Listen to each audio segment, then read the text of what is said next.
Hello everybody, my name is Bertrand Dory and I welcome you to Design Your Dream Life. In the next hour or so, I am intending to inspire you to take action and the next step in designing the life of your dream. So sit back and relax and enjoy. So welcome to Design Your Dream Life. My name is Bertrand Dory and it is such a pleasure to be talking to you today.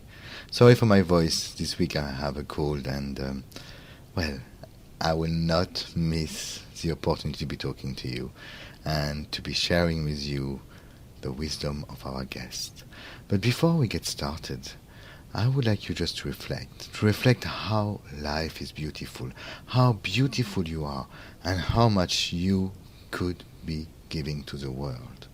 Just reflect about this, because that's the kind of questions that are in my mind every single day. And every single day I'm wondering what it is that I can give more to the world, because that's the best place to be. That's the best place to be there and to be sharing with people who we truly are.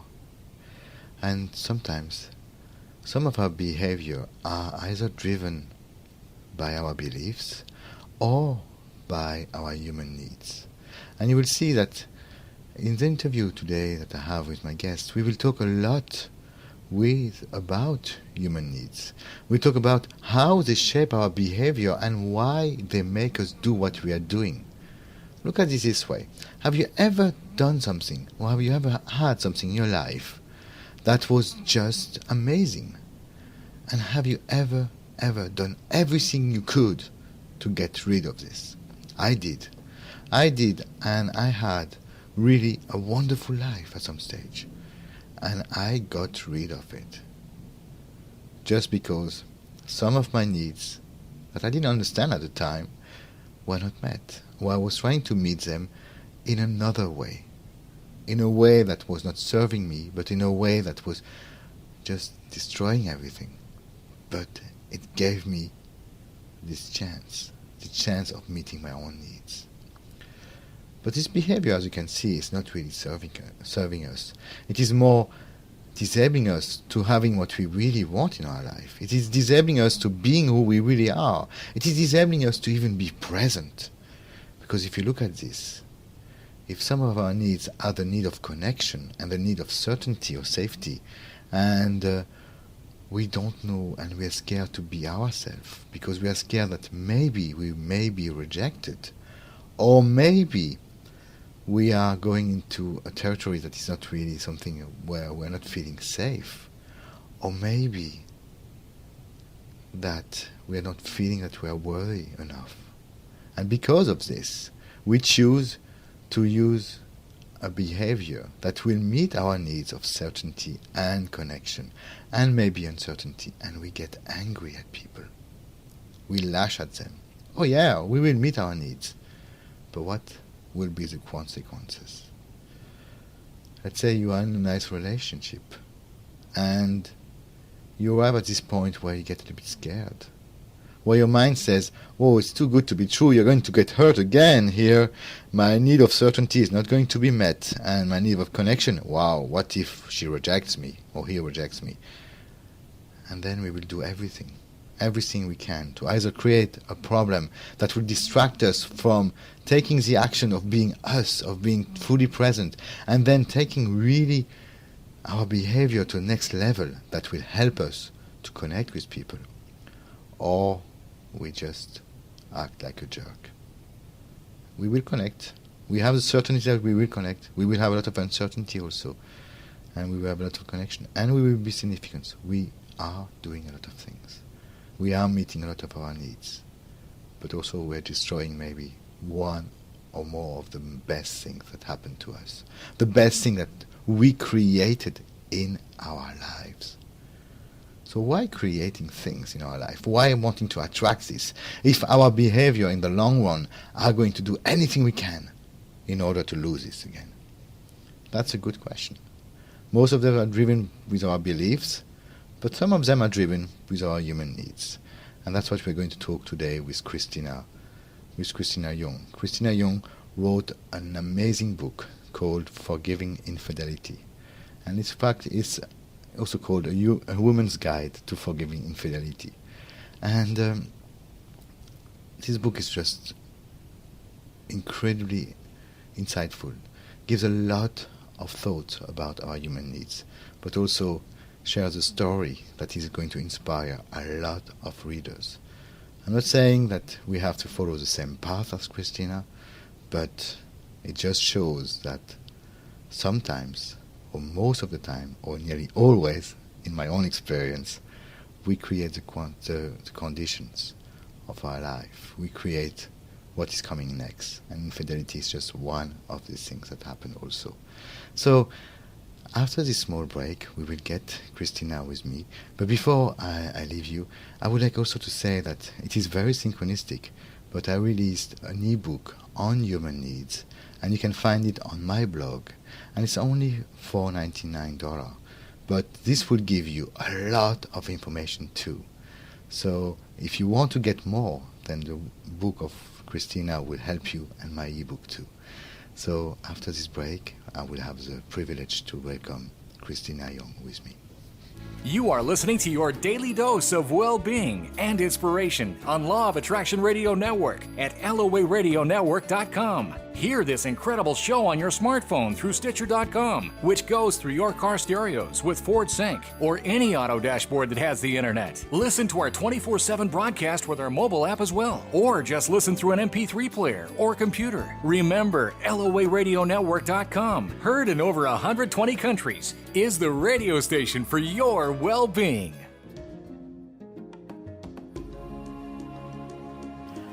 You're listening to Design Your Dream Life. I am Bertrand Dory, and I'm welcoming you back to the show. So, welcome back to the show, and now I have the privilege to have Christina Young with me. Hi, Christina, how are you? Hi, I'm very well, thank you. How are you? I am very, very well. So, you are calling from the UK. That's right. Yeah. So, where from the UK, just so that we can have an idea? Probably about 14 miles outside London in Surrey, a place called Kenley. Okay. So, and I guess the weather is probably very, very great today. You could say that, yes. And definitely getting colder. So, Christina, you have written a book called Forgiving Infidelity, a guide for women. The actual book, the title is A Woman's Guide to Forgiving Infidelity. And really your message here is to help overcome infidelity, but also how we can use this probably to be able to rebound back in our life.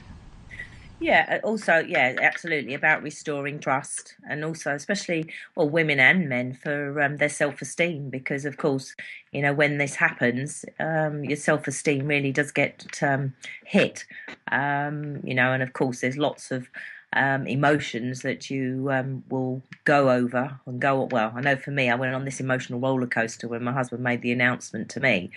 That was after the initial shock, of course, because, you know, it was just so out of the blue. You know, when he announced that for 24 years of our marriage, he hadn't been faithful for any of that time. It was a bit like having an out-of-body experience. That's the only way I could explain it at the time. And then you go on to all the different emotions. But I'm a firm believer that, you know, it's no good suppressing our emotions. We have to allow them, you know, to go on that ride, if you like, and work with them, which is definitely what I did. And also did take time out away from my husband at the time. It's because I knew that I had to get myself back into a good space to make any sort of decision. Because so often people will do a knee-jerk reaction and say, that's it, I'm out of this relationship, you know, and call the person all the names under the sun. Where, you know, how can anyone make a rational decision, which is often, you know, a very important decision in a couple's life, if you're just running all the hatred, anger, all the negativity from your head. Much about getting into your heart, because that's where you're going to find the answers, not in your head. And so I knew that that's what I had to do, is just go away and get myself into a good space before I'd even make a decision on what I was going to do. And that's what I did. And you know, once I felt right, I'm ready to talk, that's when we sat down and we talked. So you managed even to bounce back and talk to your husband then? Yeah, absolutely. Yeah, because even at that point, I didn't know whether we were going to stay together or not. I just knew that I was in a better place to actually sit down and talk to him. And what we'd both been on a journey together over that sort of 6 week period I was away from him. And he'd actually been having some coaching at the time as well about how to sort of really communicate with me, because as he was told, and what we say to clients now is that it's no good if you're going to get together and all you're going to do is scream and shout at each other, because that's not going to solve anything. And I must admit, he was excellent. He was so good. He just stayed in a very calm place. He gave me a lot of certainty at that time, which is the number one thing women want. Um, and so when we sat down to talk, we were both in a good space to do it. We did actually go away. We didn't stay because I didn't want to talk in the house. I wanted to go away and be on sort of neutral territory. So we were actually in a hotel down in Brighton, and we just sat. It was actually a day when it was actually pouring with rain, so we couldn't really go anywhere anyway. So we just sat in the hotel lounge and probably talked for about 3 hours or so. And it was an eye opener for both of us to actually look at also how we'd both been showing up in the relationship, besides what he'd done. Um, and but as I say to people, that when I made the decision that I wanted to give the marriage a try, and that was definitely what he wanted, the first thing I had to do was forgive and trust, and which is what I did, because there's no way you can stay in a relationship when something like that happens if you're not prepared to forgive. But the main thing with forgiveness is about giving the forgiveness, the gift to yourself, because if otherwise, why would you want to not forgive and hold on to all those negative emotions against someone? Because the only person that's going to get eaten up is you. Yeah, completely, and I fully agree with you because as I told you before, I had the same experience, but in the reverse. It didn't happen to me.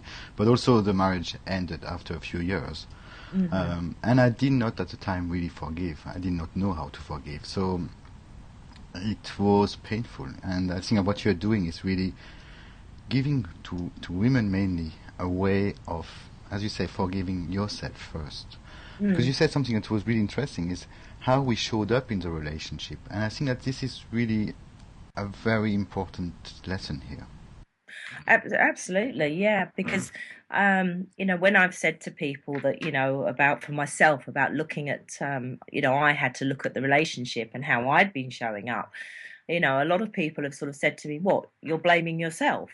And I said, "No, it's not about blaming myself. It's about taking responsibility." I don't condone what Doug did. Of course I don't. And it was a very painful time. But when I look back in our relationship and see how I had been, and also how he had been as well, which is what we both did. But for me, I was actually I was very controlling, although I didn't realize it. I wasn't intentionally going out there and being this controlling woman, but I had a lot of abuse as a child, and I think unconsciously, it was like a wall I put up around me, that I couldn't get, thinking I wouldn't get hurt if I was like in control. But crazy thing is, I got hurt in the biggest way possible. I suppose because also about really not trusting.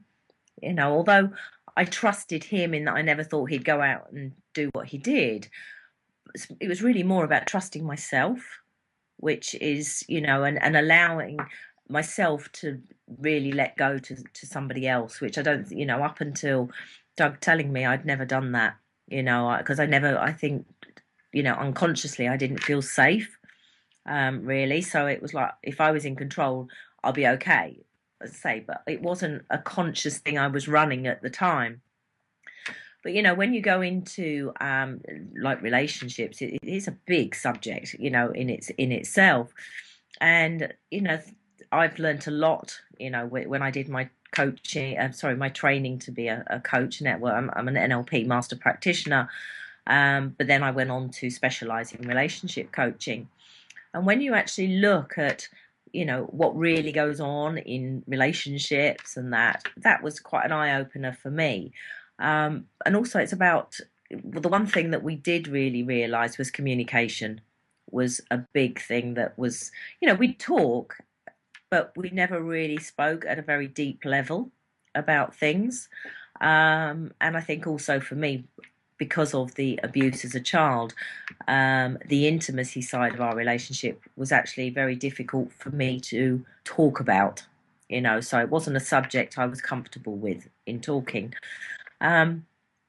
But that is something definitely that has changed within us now. Is we do communicate, and also we communicate in a constructive way, because there is people can say communicating in relationships, but sometimes people don't actually communicate constructively. It's more from a negative point of view. It's very much easier to sort of like point the finger and blame your other partner for whatever thing, whether that's infidelity or anything else that's going wrong in the relationship.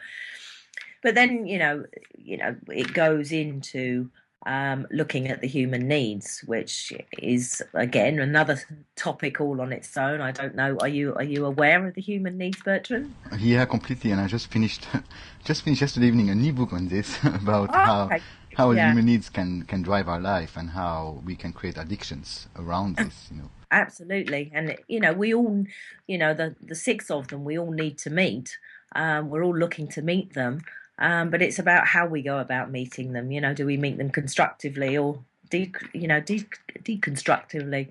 And I could see that for me, there was, definitely, I was not getting my needs met in the correct way.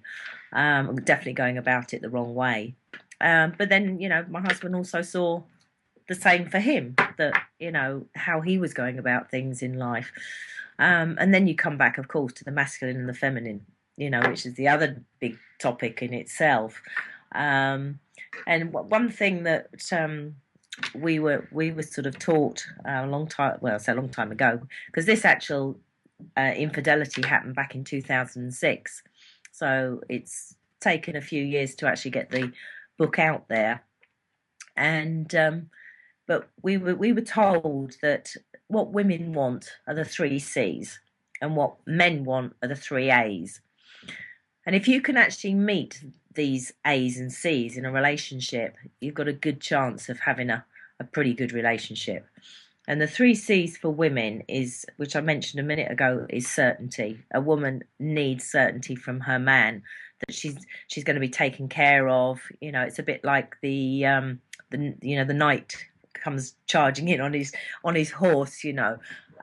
So even in times of whatever is going on in the relationship, maybe financial difficulties or whatever, is that the woman still needs to know that the man is going to take care of things. It doesn't mean about lying, but it's about sort of being sort of honest and upfront, and that he's going to take care of it. They want to be cherished, and they want to be complimented. You do those 3 to a woman, you'll have your woman by you 100%. What the man wants is, he wants to be adored, he wants to be appreciated, and he wants to be acknowledged. And when we were sort of told about these on a relationship seminar back in 2006. And we came away and we started to put a few things into place. But at that point, Doug hadn't told me what he went on to tell me. And life gets in the way, you start to slip back into your old ways and everything. And this was in, I think, about the March-April time. And then in the in the October, we went back to do like what they called an advanced intimacy week. I say, but we only got 2 days into it, and ended up coming home because that was when he made the announcement. But when we actually got back together after that, without even realising it, we were giving each other those 3 A's and 3 C's. And I think for some people, it can be that, well, if he starts giving me three C's, I'll give him the three A's. But as I'm sure you know, and and we know, is that the more you give, the more you'll get back, and it's about giving unconditionally. Because if you're looking to get something back all the time, then you're not really being and coming from the heart. You're looking for sort of a love or a connection that's not really real. Yeah, and I fully get this because what you're saying here is that most people in relationship are trading here. So I give you this if you give me that, and that only leads to one thing, which is you need to control them, because then else you don't have the certainty that you will receive this back. So yes, here you're going to start counting how much A's you receive, how much C's you receive, and that doesn't really work here. No. But you were talking about human needs here. And how does it impact the relationship? Because for me, it is my job, for example, if I were in a relationship, which I'm not now, but is really to provide the needs of my partner. It's really offer them her human needs, not something else. So the need of certainty, uncertainty, significance, and connection and love. Yeah. But how do you advise people to do this yourself? Well, with the 60, it's got to start with yourself. I think before you can, a lot of people aren't even aware of the human needs, and I'm a firm believer that you have to look at yourself first, and just see how you operate. Look at the patterns that you run in your life, and where you go to get your needs met. So, for example, because of my past, is when I'm looking for the certainty, I will, if I feel I'm really not in the right place and I'm running old patterns, I will start to become very controlling, and I will step into my masculine and just want to take control of everything around me. But I think once you know about the needs, and you can see you've worked out for yourself what your patterns are, is that when they show up, as you can be in the best relationship ever, but life does get in the way and things will come up. But it's being aware of when they do come up, is that you know what it is and that you can deal with it without really running your pattern. Because even if you slip into that pattern of say maybe the certainty, taking control, if you're aware of it, you think, oh, hang on, I can see what I'm doing here, and you can step back and you can change it. But of course, like people I've worked with, a lot of people don't even know what they are. But it's also about, because for everybody it's different. Everybody is looking to get their need. Okay, you could say there are set ways that people will look to get their needs met, but everybody's circumstances are different in how they do that. Like significance, for example. Yes, we all want to feel special and feel loved and appreciated and unique, and we can do that. We can get that need met much more by helping others than actually going out and being destructive in trying to find significance, which could be in a thing like a jealousy. It could be someone that will start running somebody else down because they will feel in a way that makes them feel better because they think they're better than the other person. But it's just a pattern, it's not something that people are consciously even doing. You're listening to Design Your Dream Life. I am Bertrand Dory, and I'm welcoming you back to the show. Yeah, that's right. And when I was talking about how I'd realised that, bearing in mind how my dad had been, is you'd think I'd want to run away from like men completely, and think wouldn't want to even get involved with them. But for me, it was totally the opposite. It was like I was attracted to them more, um, because it was a way I was getting some sort of connection.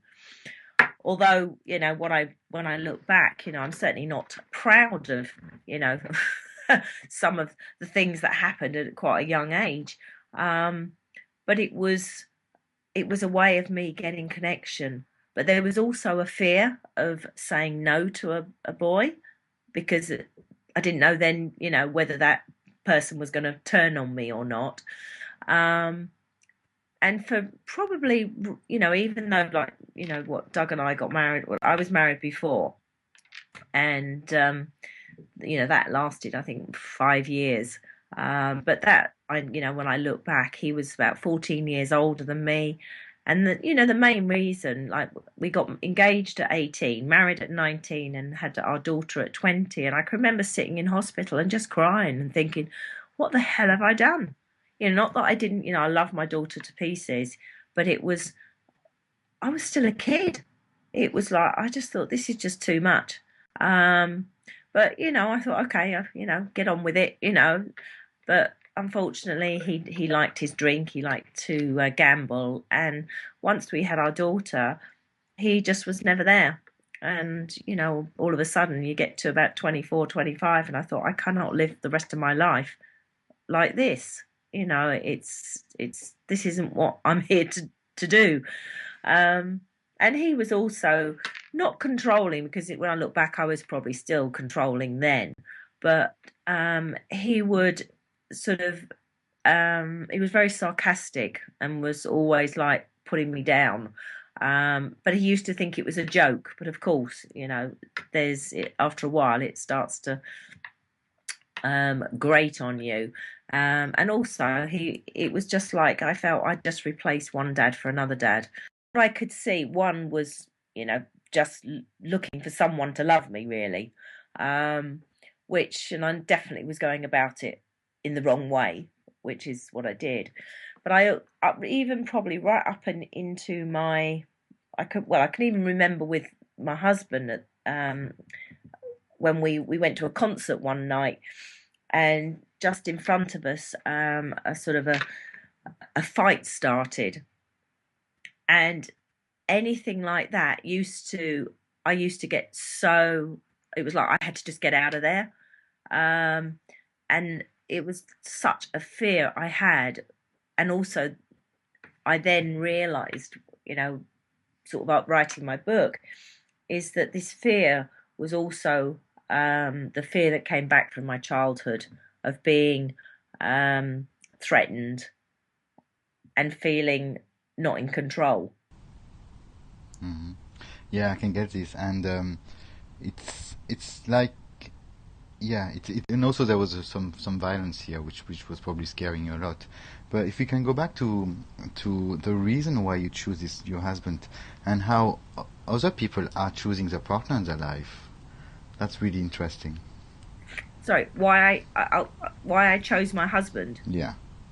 Do you mean this husband? The first one first. Oh, the first one. Well, that really was, yes, he was, as I say, he was 14 years older.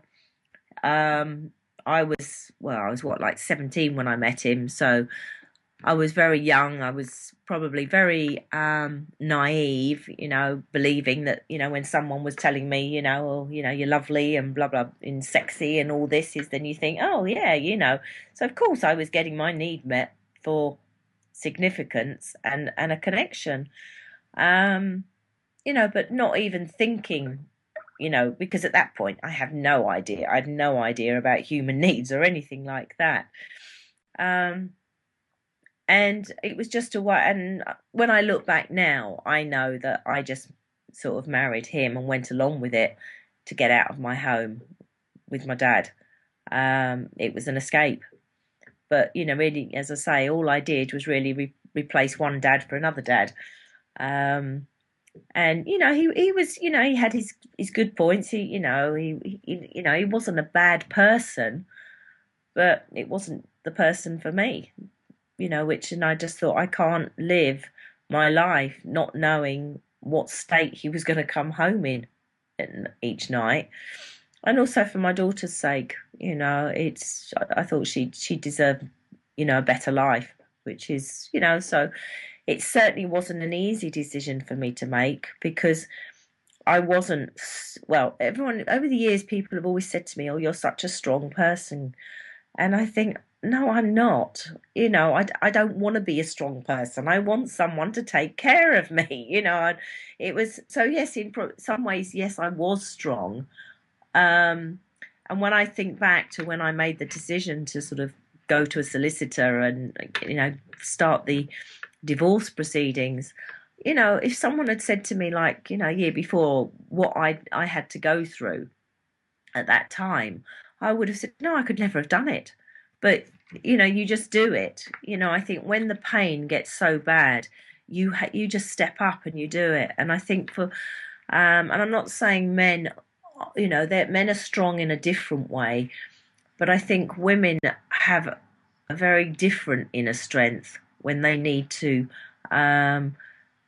because I think women will go with their emotions where men are much more logical. Um, and I think for a woman, when their emotions get to the point are hit so hard, that's when they just step up and enough's enough and will do what they need to do. And I think there's a lot of women who I sort of, speak to nowadays who, have settled for relationships that, they're okay, but they're not deep down, they're not living at their core and being truly happy with them, with who they are. And that's where I'm not out there to sort of split all these relationships up that aren't happy for sure. But I am a firm believer now that, we're here to love. We're here if we're going to be in a relationship with someone. It is about, unconditional love, unconditional forgiveness, and unconditional acceptance. But it starts with you. It starts with you looking at yourself. And people don't have to have gone through abusive childhoods or whatever.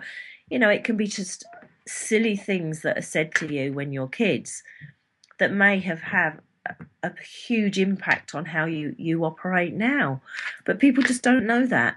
They're not aware of that. So, what I love in the work that I do, yes, it's great doing the conversational coaching, but I also love the therapy side of, so, with my NLP techniques, if you like, that I have, I can bring that into working with someone. And a lot of that is about releasing past stuff.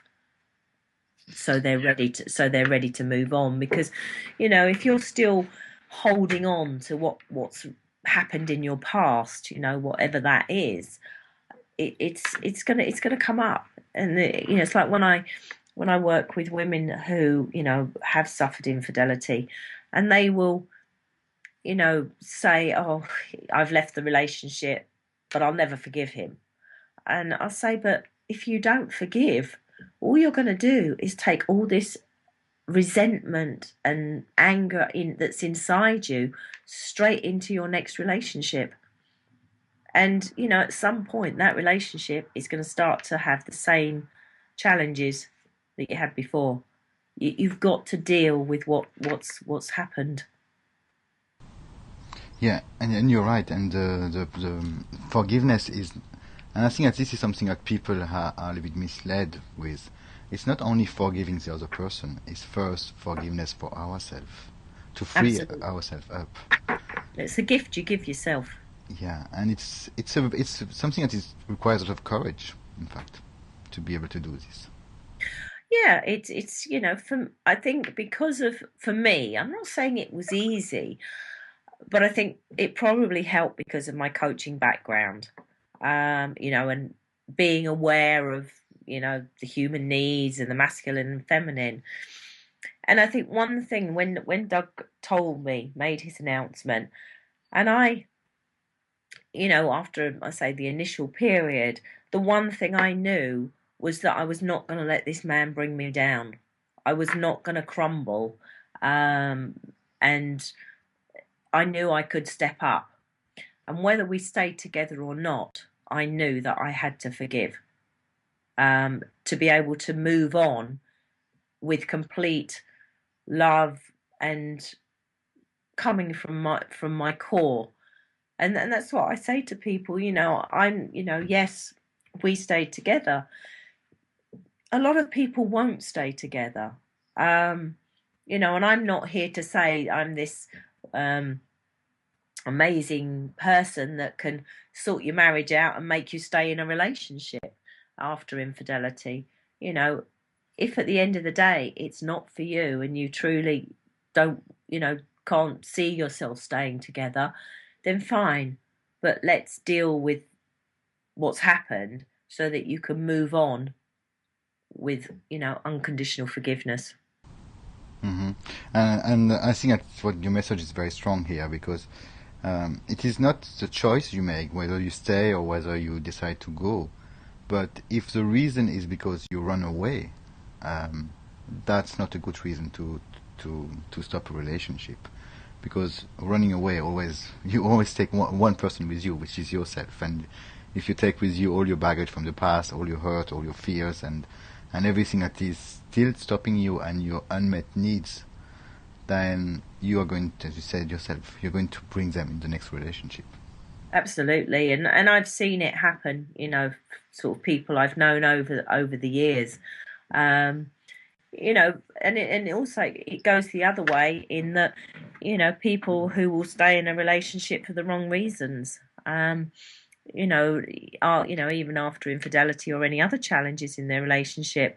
If people think, well, I've got kids, I'm going to stay for the kids, or maybe they're financially comfortable, they have a nice house and everything, and their lifestyle is, and of course, so often if you do end up splitting up, that gets affected, um, or maybe for family, but if you decide to stay in a relationship, you've got to stay for you. It's not even about the other person, it's about you.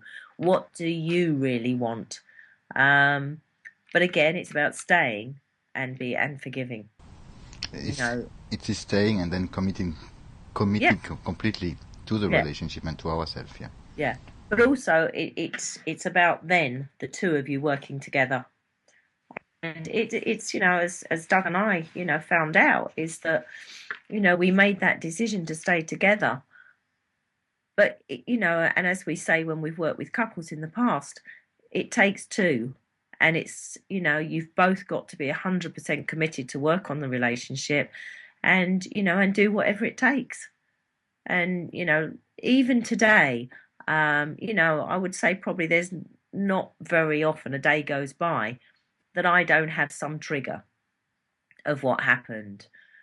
But it goes. Maybe some days, if maybe perhaps I'm going through a bit of a down, maybe having a bit of an off day, then yeah, of course I can allow myself to wallow in it for a little bit. But I don't do that for very often, and that doesn't happen very often. But you've only got to put the television on, and there's someone having an affair with someone, or there's some infidelity, or radio, a song comes on. There's always something that will trigger something off. But it's about how you deal with it when those triggers show up. And there are other things and tools that I do, that I use and I work with people on. Excuse me.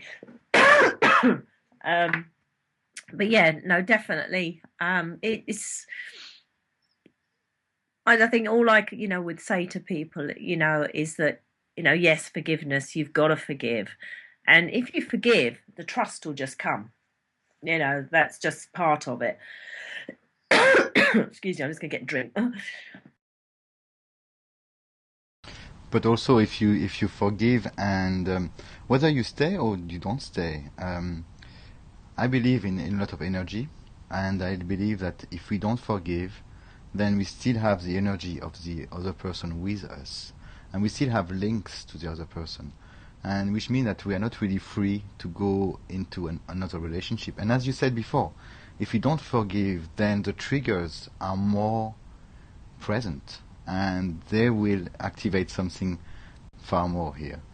I just want to say something, that Christina has a cold, and she is really really great on this call today, and but still surviving it. Oh, is that tickly cough? So yeah, and so if we don't forgive, then the triggers will be more present, and every time will be more. It will be like taking over your life, I guess. Absolutely. Yeah. How, and that, how, who wants somebody else to completely control their mind? You know, we want to be in control of ourselves. Yes, we want to be in the relationship, a great relationship. At the end of the day, You're listening to Design Your Dream Life. I am Bertrand Dory, and I'm welcoming you back to the show. Okay, so we were talking about the triggers and how they can really control your life. absolutely, yeah. And that I think when it first happened, of course they were much more. They affected me a lot more, even though we'd made the decision to get together. And sometimes I'd get quite upset about it.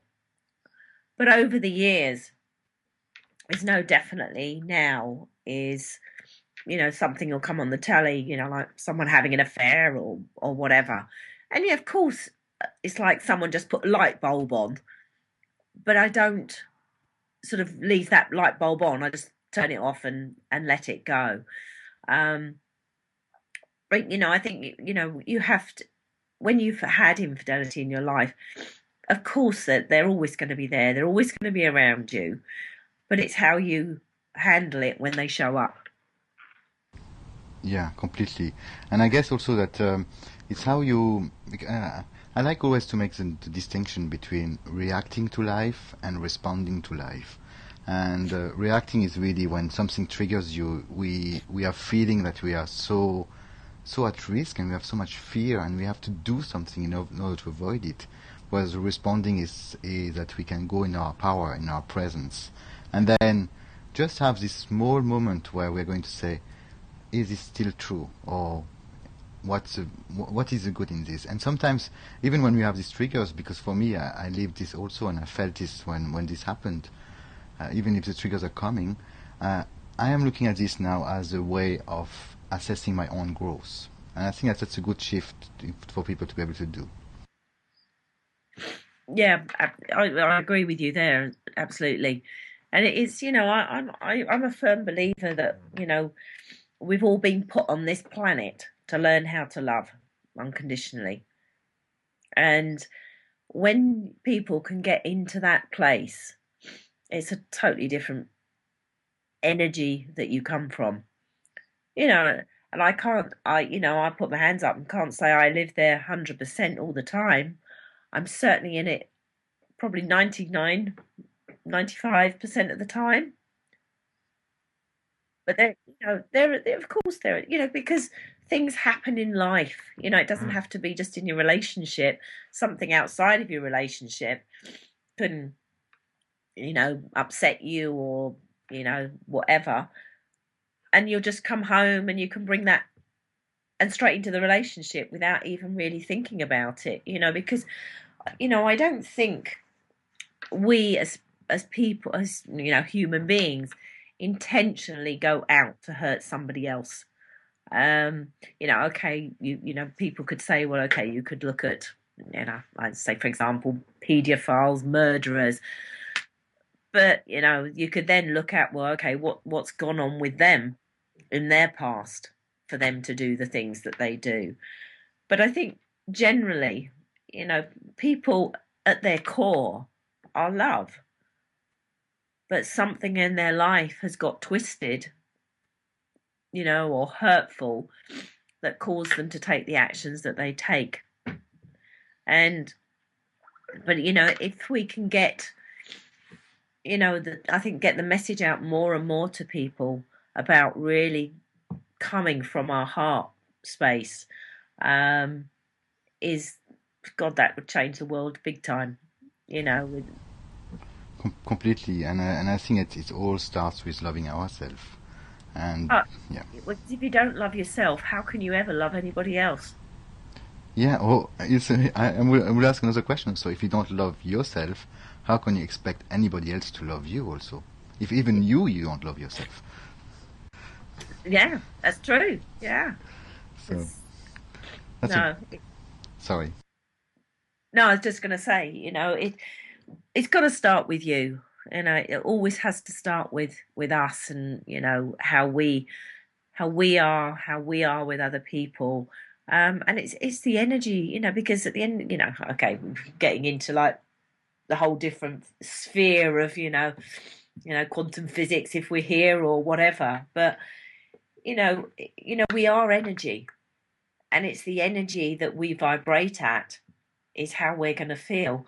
Like, as I say, I've got this cold at the moment. So the last few days, of course, I haven't been feeling woohoo, great and wanting to sing, dance, and jump around and that. Um, so my energy level has been really low, and I hate being in this space. Um, and I, and then days when I'm not that I'm not well, but I just feel a bit down or what for whatever reason is, and I just think I don't want to be like this, because when you're happy and you feel in flow with life, is that's when the magic all starts happening. That's when things come to you, opportunities happen, um, and you're just so much more aware of who you are.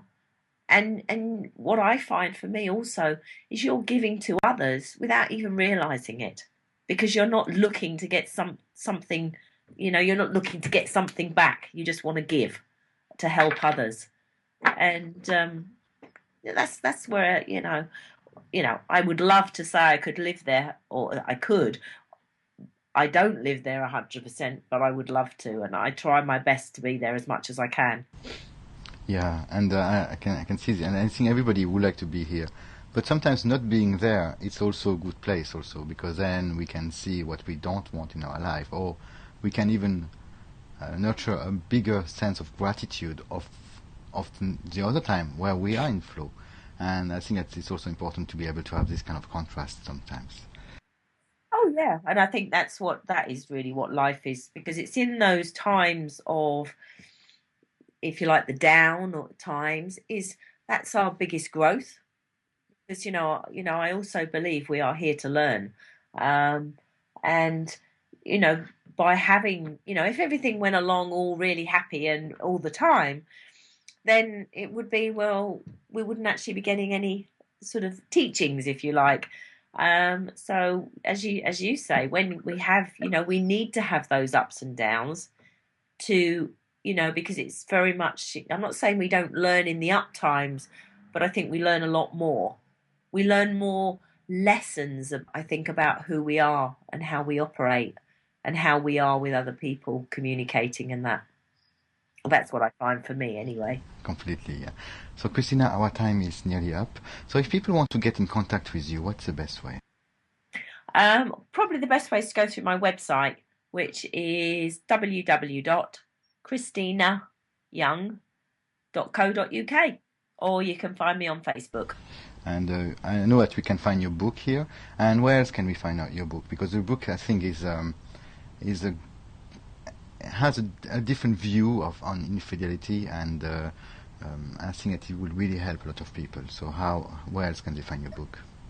The book is on Amazon, and or otherwise you can order it in you can go to any bookshop and order it.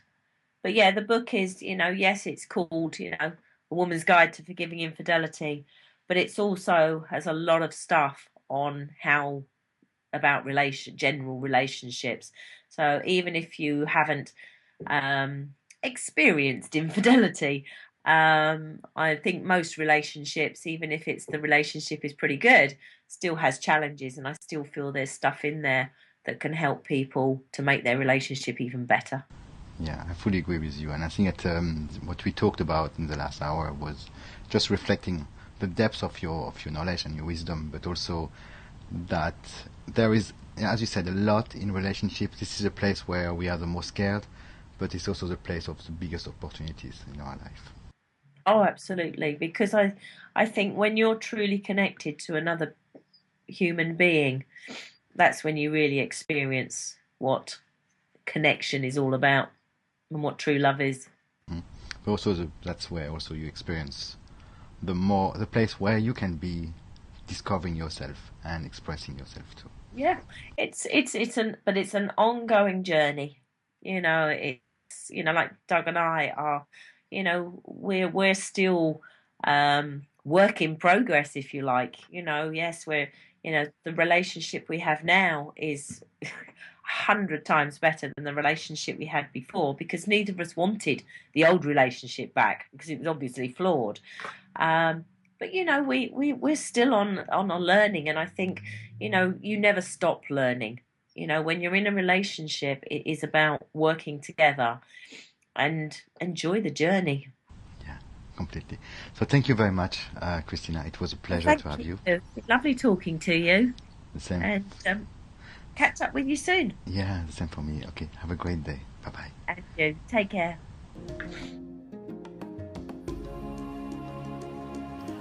You're listening to Design Your Dream Life. I am Bertrand Dory and I'm welcoming you back to the show.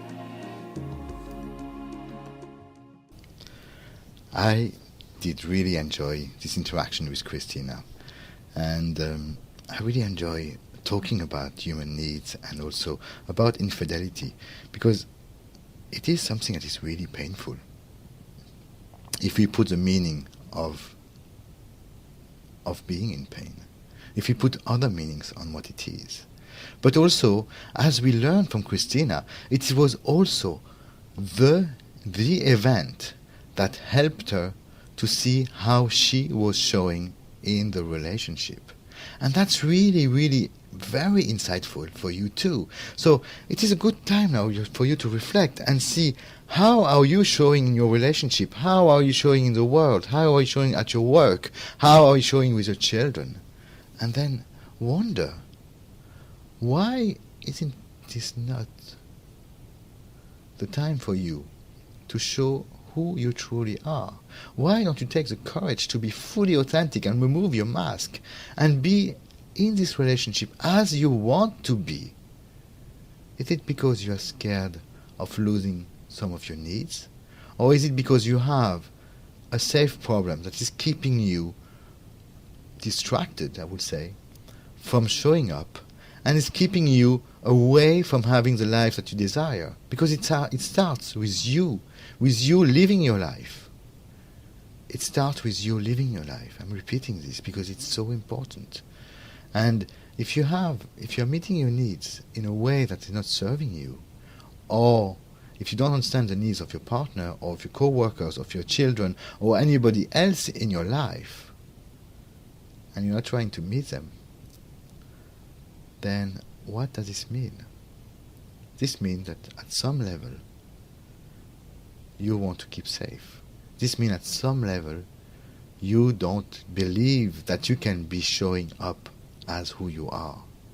So it is maybe time to switch this. It's maybe time to be aware of this. And it's maybe time for you just to be you again, because that's the biggest gift you can give to the world.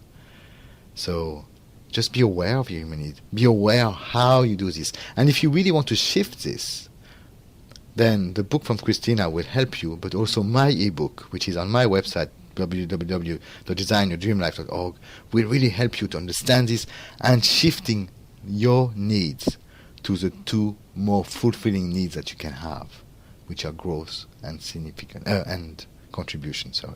And if you can do this, this assumes in your mind that you are meeting all your other needs. So it is time now for you to really understand what is driving your behavior.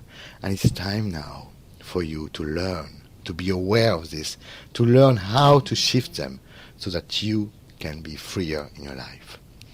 So until next week, and next week we have an amazing guest. Her name is Debbie Arnold, and she has created with her partner Caroline Sheridan an amazing group called the Inspiration and Reinvention Group, and we will learn more about this. Until then, have a wonderful, wonderful week.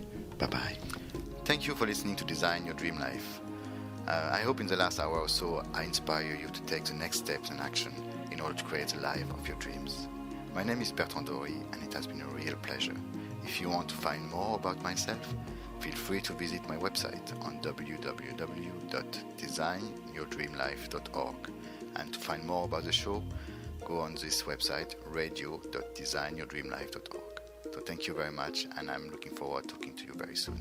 Bye-bye.